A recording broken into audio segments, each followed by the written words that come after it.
জয় জগন্নাথ। পুরীতে এসে জগন্নাথ দর্শন না করলে পুরী ভ্রমণ সম্পূর্ণ হয় না। আর ঠিক এই মুহূর্তে আমি দাঁড়িয়ে রয়েছি জগন্নাথ মন্দিরের সামনে। বিষ্ণুর অবতার কৃষ্ণ এবং কৃষ্ণের বিশেষ একটি রূপ হচ্ছে জগন্নাথ।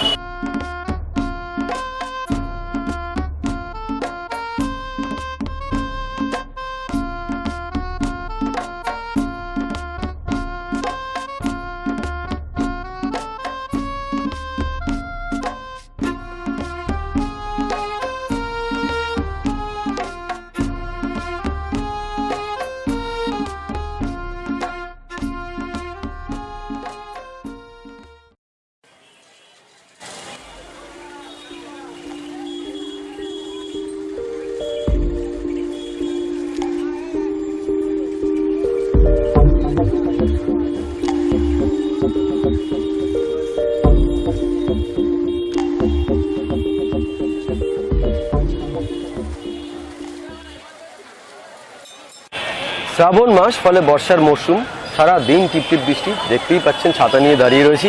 আর আমার পেছনে হচ্ছে পুরীর বিখ্যাত জগন্নাথ মন্দির। ভারতবর্ষের 4 ধামের অন্যতম হচ্ছে এই পুরীর জগন্নাথ ধাম। বিষ্ণুর অবতার কৃষ্ণ এবং কৃষ্ণের বিশেষ একটি রূপ হচ্ছে জগন্নাথ।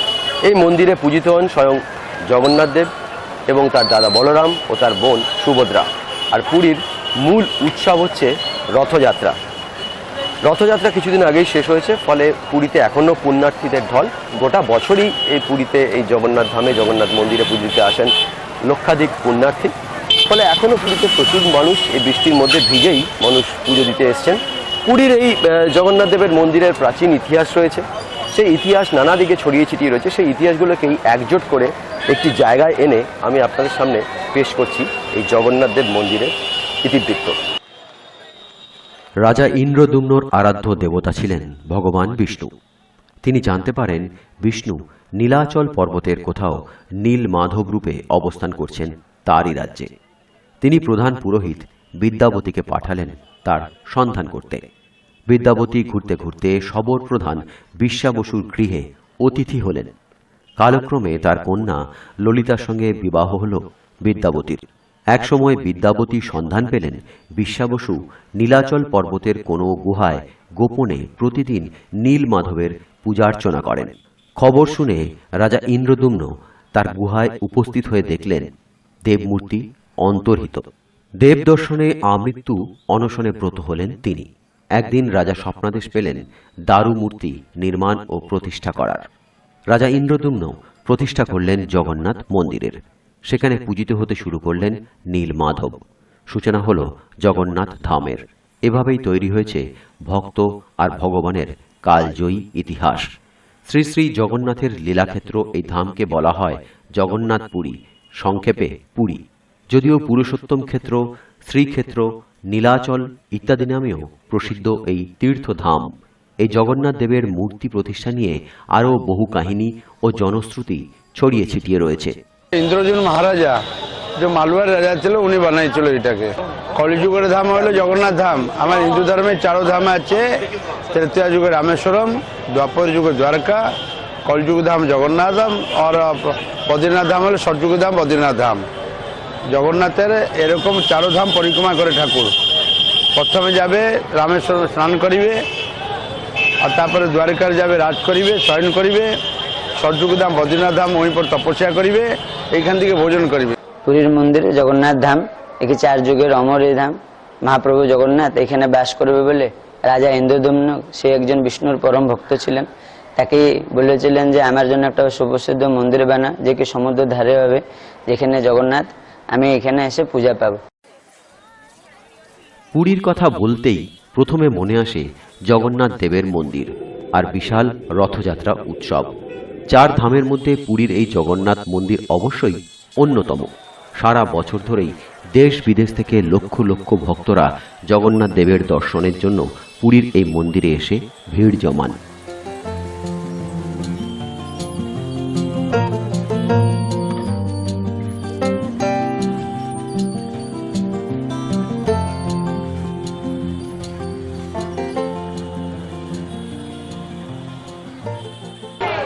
রথযাত্রা সবাই বর্ষে রথযাত্রা এখানে কেন হয় না, জগন্নাথের জন্মভূমিটা হলো গুন্ডিচা মন্দির। রানী গুন্ডিচা ছিল, কে ছিল না, এই যে ইন্দ্রজন মহারাজার যে পত্নী ছিল ওনার নাম গুন্ডিচা। এর লাগে গুন্ডিচা যাত্রা হয়, ঠাকুর যায় এখান থেকে। যে গরিব দুঃখী লোক সবাই আগের দিকে ছোট জাতির লোক আসতে পারে না, ওনাকে দর্শন দেওয়ার জন্য এই যাত্রা হয়। বিচে মধ্যে মাঝখানে পড়ে মাসির মন্দির পড়ে, মাসির মন্দির কেউ ইয়ে নাই, মাসির মন্দির ওইটা গুন্ডিচা মন্দিরটাকে বলে মাসির মন্দির, বুঝতে পারছেন তো। এইখান থেকে লীলা করিবার জন্য যায়, জগন্নাথ যায়, গলে ওনার পত্নীকে নিয়ে করে যায় নাই। লক্ষ্মী যাবে না, লক্ষ্মী 5 দিন পর যাবে জগন্নাথের দর্শন করিবার জন্য।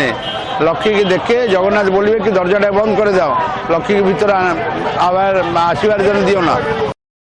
চণ্ডীলরাজ হয় পাথর নয় ধাতু দিয়ে তৈরি করা হয়, কিন্তু পুরীর মন্দিরে জগন্নাথ, বলরাম, সুভদ্রা 3 জনের বিগ্রহই কাঠের তৈরি।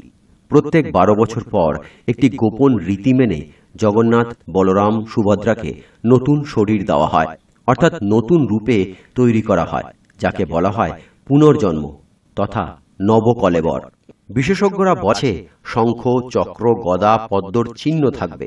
সেই গাছে যেন কোনোদিনও কোনো পাখি না বসে, পশু না চড়ে, আর গাছটি সাপেরা ঘিরে থাকবে। পুরী মন্দিরে প্রবেশের 4টি দরজা আছে। প্রথমটি হল পূব দিকের সিংহ দরজা বা ধর্মের দরজা। দক্ষিণ দিকের দ্বিতীয় দরজাটি হল অর্থের দরজা। পশ্চিম দিকের তৃতীয় দরজাটি হল কামনার দরজা। উত্তর দিকের চতুর্থ দরজাটি হল মুক্তি বা মোক্ষ লাভের দরজা। জগন্নাথ ধামকে অনেকে বলেন মুক্তির ধাম। 4টা দরজা আছে। মুখ্য দরজা হলো সিং দরজা, এটা হলো ধর্মের দরজা। দক্ষিণ দরজা হলো অর্থের দরজা। যে বড় বড় লোক যায়, রাজা লোক যায়, ঠাকুর লোক যায়, দক্ষিণ দরজায় প্রবেশ করবে, এটা অর্থের দরজা। কামনার দরজা হলো পশ্চিম দরজা, আর উত্তর দরজা হলো মুক্তির দরজা। জগন্নাথ ধামকে বলে মুক্তির ধাম। কেন বলে না, এইখান থেকে পিতৃগণে মুক্তি পায়। এইখান থেকে চিলজনে অন্নদান করতে হয়, ঠাকুর জনে করলে কি হবে, পিতা, দাদা, পরদাদা সবাই মুক্তি পায় এখানে।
পুরীর জগন্নাথ মন্দির নিয়ে নানা অলৌকিক ঘটনা মুখে মুখে ছড়িয়ে রয়েছে। মানুষের বিশ্বাস, শ্রী জগন্নাথের লীলা খেলা ছাড়া এগুলোর আর কোনো ব্যাখ্যা নেই। সবকিছুর ব্যাখ্যা বিজ্ঞান দিতে পারে না বলেই ভক্তকুল মনে করেন। যেমন মন্দিরের চূড়ায় যে পতাকাটি লাগানো রয়েছে তা সব সময় হাওয়ার বিপরীত দিকে ওড়ে।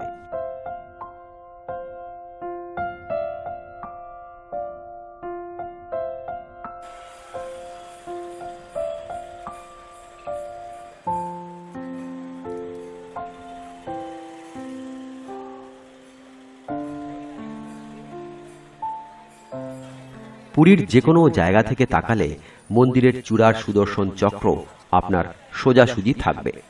সাধারণত দিনের বেলায় হাওয়া সমুদ্রের দিক থেকে তটের দিকে আসে, আর সন্ধ্যের সময় তটের দিক থেকে সমুদ্রের দিকে হাওয়া চলে। কিন্তু পুরীর ক্ষেত্রে ঠিক তা উল্টো হয়। সকালবেলা তটের দিক থেকে সমুদ্রের দিকে হাওয়া চলে এবং সন্ধ্যায় সমুদ্রের দিক থেকে তটের দিকে হাওয়া বয়।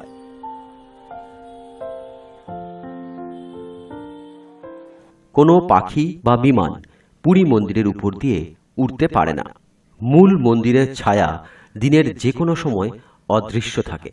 সিংহদ্বার দিয়ে মন্দিরে প্রবেশ করার পর প্রথম সিঁড়িতে পা রাখার সঙ্গে সঙ্গে সমুদ্রের আওয়াজ আর শুনতে পাওয়া যায় না, কিন্তু ওই সিঁড়িটি টপকে গেলে ফের সমুদ্রের শব্দ শুনতে পাওয়া যায়। সন্ধ্যাবেলায় এই বিষয়টি সবচেয়ে বেশি বোঝা যায়।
কি বন্ধুরা, কেমন লাগছে আমার এই কাজ? আমার কাজ যদি ভালো লেগে থাকে তাহলে লাইক করুন, শেয়ার করুন, আর হ্যাঁ, আপনাদের মতামত আমার কাছে অবশ্যই গুরুত্বপূর্ণ, তাই মতামত জানাতে ভুলবেন না। মতামতের জায়গা রাখা রয়েছে নিচেই। আর একটা গুরুত্বপূর্ণ কথা হলো, আমার এই চ্যানেলের কাজকর্ম সম্পর্কে যদি আপনারা সরাসরি খবর পেতে চান তাহলে আমার চ্যানেল সাবস্ক্রাইব করুন। তাহলে বন্ধুরা, আজ এই পর্যন্তই। আবার দেখা হবে অন্য কোনো দিন, অন্য কোনো জায়গায়। ততদিনের জন্যে বিদায়। সঙ্গে থাকুন, ভালো থাকুন, টেক কেয়ার।